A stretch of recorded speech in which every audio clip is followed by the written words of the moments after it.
Kris here, another quick tip for you all. In this video we're going to continue our look at Rotigus, the great unclean one. And so from the previous video we had built up the base, and so now we're going to paint the base.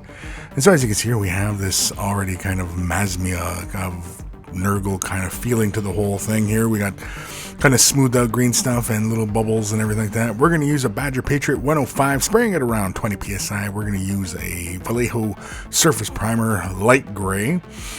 As you can see there, nice and evenly coated. Next, we're going to use Death World Forest. This is the Citadel Air color, and this is kind of a desaturated kind of green. It actually has like hints of brown to it. This is actually a nice little base to actually begin this kind of whole thing. And I really hem and hawed over what I was going to do with Rotigus's base, as he's a really heavily colored in flesh tones, reds and purples and things like that. And so I really didn't know what to do. And so I thought, okay, let's do Nurgle Plague all around him. We're going to use Emerald Green. This is Raleigh Downer ink here. Basically, just throw it right into the airbrush as is, spraying it around 20 psi. And I'm basically concentrating most of this around the little bubbles, or we'll call them bubbles. And then, of course, I'm kind of basically creating this spiral from the center outwards with the color as well. After that is dried, I'm going to come in with some yellow ochre, and this is again the artist ink set. And of course, these are just very thinned out colors here. You can use whatever airbrush colors you were using. I just was using these lighter colors just because of the light fastness of them, and give it something else a try as well. Don't be afraid to experiment with different pigments and see how they flow, interact, and play with each other as on these surfaces. And you can see here I'm just laying the color down in a semi-spiral kind of fashion. I hit the tops of the bubbles with the yellow here, just kind of slowly building it up as I kind of change angles here.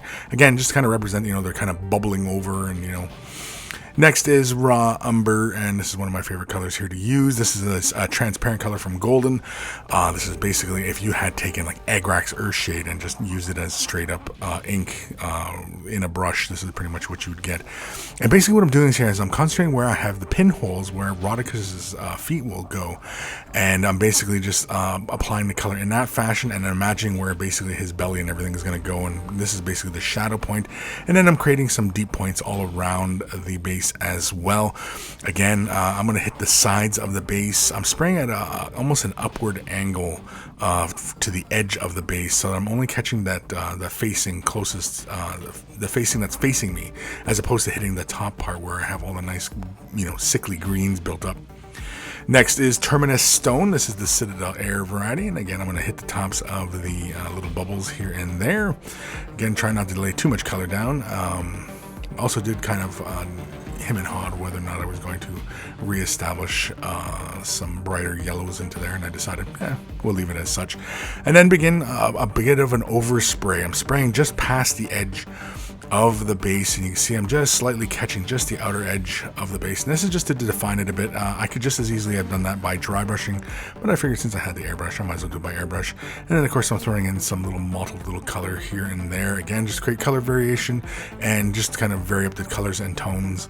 And then finally here we're going to grab some Pledge with Future Floor Shine. I don't think it goes by the Future Floor Shine anymore. I do believe it's just straight up Pledge these days. It was when they merged way back in the day. And I'm going to label 2 or 3 coats down fairly generously, spraying it around 20 psi. No thinners needed for this stuff. It's really watery as is. And here it is after about 3 layers, nice and dry. We're going to set it aside, and then we'll move on to the final steps of applying more goo. Well, I hope you found that quick tip useful and informative. You can watch another quick tip today on MiniWarGaming.com's Vault. Just click on the link in the video description below to watch it right now. If you're not already a Vault member, you can sign up for a free 7-day trial. Be sure to sign up for the Silver membership, and that will give you instant access to over 1,000 painting tutorials already in our Vault. And again, thank you for watching, commenting, and subscribing, and happy wargaming.